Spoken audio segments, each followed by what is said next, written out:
siap kalau diperintah juragan atau diperintah partainya. Jadi jangan sakit hati. Rakyat masyarakat yang sudah memilihnya jangan sakit hati. Karena suara rakyat tidak penting. Yang penting adalah juragannya atau partainya. Hola netizen yang tercinta, Ketua Komisi 3 DPR RI Bambang Wuryanto atau Bambang Pacul terang-terangan mengaku tidak berani mengesahkan rancangan undang-undang atau RUU perampasan aset koruptor. Hal itu disampaikan Bambang Pacul dalam rapat dengar pendapat atau RDP Komisi 3 bersama Komite Koordinasi Nasional Pencegahan dan Pemberantasan Tindak Pidana Pencucian Uang atau TPPU Mahfud MD di Kompleks Parlemen Senayan, Jakarta pada Rabu 29 Maret 2023.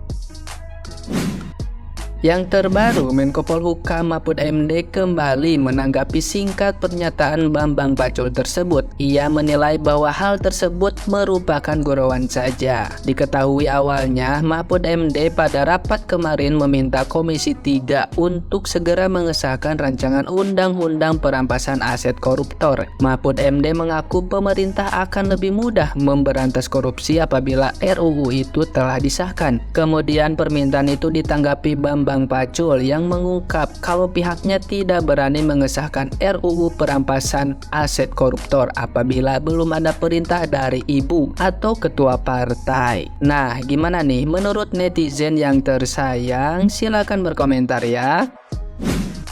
Wow, sungguh memprihatinkan. Ya, kalau begitu nggak perlu ada partai politik. Harusnya perwakilan rakyat yang diutus untuk duduk untuk kepentingan rakyat harusnya nggak usah dari partai politik. Nggak usah, kalau perlu nggak usah ada partai politik, karena ternyata Indonesia ini nggak bisa maju hanya karena lihat sendiri tadi statementnya, titipan dari partai politik. Undang-undang perampasan aset untuk korupsi yang harusnya melindungi dan bisa aset-aset yang dikorupsi bisa dikembalikan untuk negara, untuk kepentingan rakyat, ternyata nggak bisa, segampang itu. Ternyata hanya karena apa? Lihat sendiri, kalau rakyat Indonesia mau bersatu, bersatulah untuk hal ini, bersatulah untuk hal ini, supaya anak-anak sekolah bisa menikmati pendidikan gratis dengan baik, supaya orang dari kaya sampai yang paling bawah bisa menikmati fasilitas kesehatan dengan baik, supaya negeri ini maju. Mau eksekutifnya sebagus apapun, kalau undang-undangnya nggak diperbaiki, geser sana geser sini, tetap aja ada hal-hal yang akan membenturkan. Benar kata Pak Mahfud, sampai mafia-mafia kasus itu tahu bagaimana posisi mereka. Karena apa? Undang-undang satu bisa ini melarang, tapi undang-undang di satu sisi undang-undang seperti ada cara untuk lolos. Bayangin, negeri yang kita cintai ini, ya ampun, mendingan gak usah deh ada partai politik. Harusnya kalau mau pemilihan wakil rakyat, biar aja rakyat sendiri yang pilih figurnya, terus antar ke Senayan sana untuk mewakili. Gak usah pakai partai politik. Partai politik justru melahirkan, di satu sisi melahirkan anggota-anggota dewan, tapi di sisi lain juga menjadi lahan untuk korupsi. DPR Dewan Wakil Rakyat, tapi kenyataannya tidak mewakili rakyat sama sekali. Presiden sudah meminta untuk pengesahan perampasan aset koruptor dan sudah disampaikan juga dengan Pak Mahfud untuk perampasan aset koruptor. Tapi kenyataannya DPR tidak mampu untuk melaksanakan ya. Kenapa? Karena ternyata tidak mewakili rakyat sama sekali. Terus apa gunanya DPR dengan atas nama rakyat? Seperti itu. Ternyata kan tidak mewakilkan rakyat sama sekali. Ternyata dan kenyataannya Dewan Wakil Partai kasihan rakyat, cuma dijadikan alasan dan tumbal, tapi kenyataan tidak mewakili rakyat sama sekali.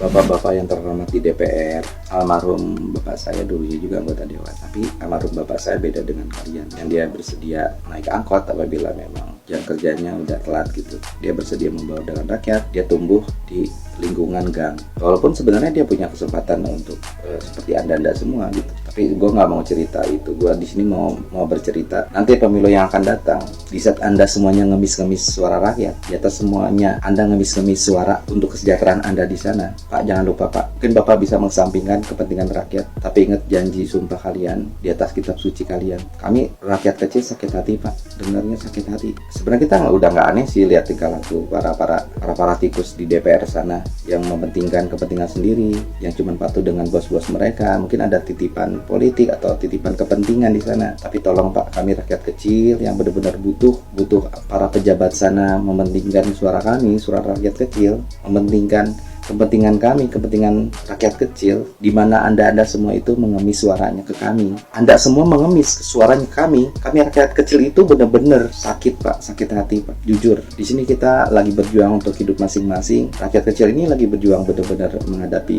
tekanan ekonomi, angka pengangguran semakin meningkat, sementara Anda semuanya di sana. Nauzubillah min dzalik. Mudah-mudahan, ya saya yakin sih Tuhan itu nggak tidur Pak, nggak tidur. Apalagi kalian bersumpah di atas nama kitab suci kalian gitu. Ya cukuplah manusia, kita jujur sebagai rakyat kecil, sebagai masyarakat Indonesia yang notabene-nya mementingkan suara dan kepentingan kami untuk dititipkan kepada Anda semua di DPR gitu. Tapi nyatanya pemilu yang akan datang, kita tidak akan pilih Anda. Siapapun partainya, siapapun orangnya, kami sudah tidak percaya dengan DPR. Mohon maaf Pak.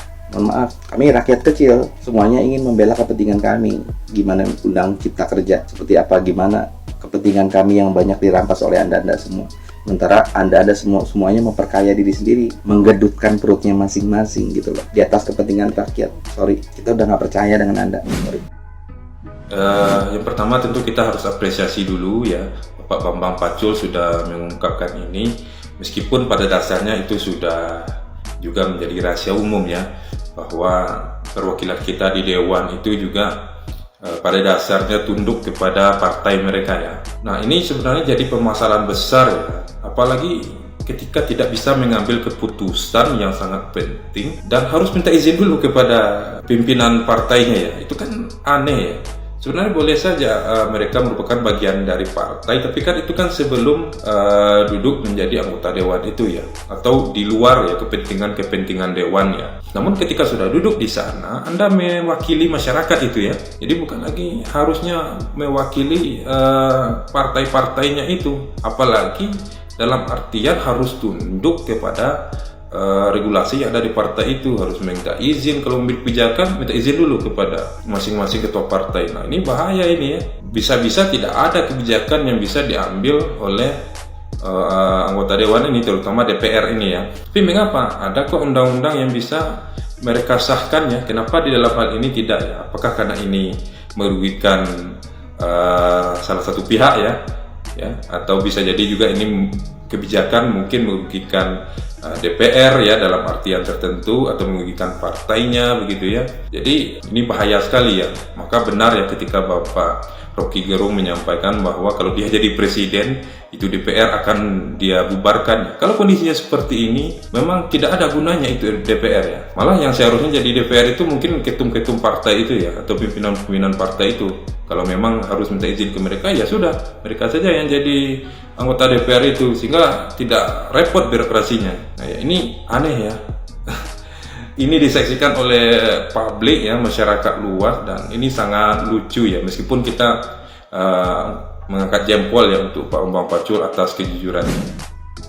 Siap kalau diperintah juragan atau diperintah partainya. Jadi jangan sakit hati. Rakyat masyarakat yang sudah memilihnya jangan sakit hati, karena suara rakyat tidak penting. Yang penting adalah juragannya atau partainya. Seandainya tidak meloloskan keinginan partai atau juragannya, dia ketakutan untuk tidak dipilih menjadi anggota lagi.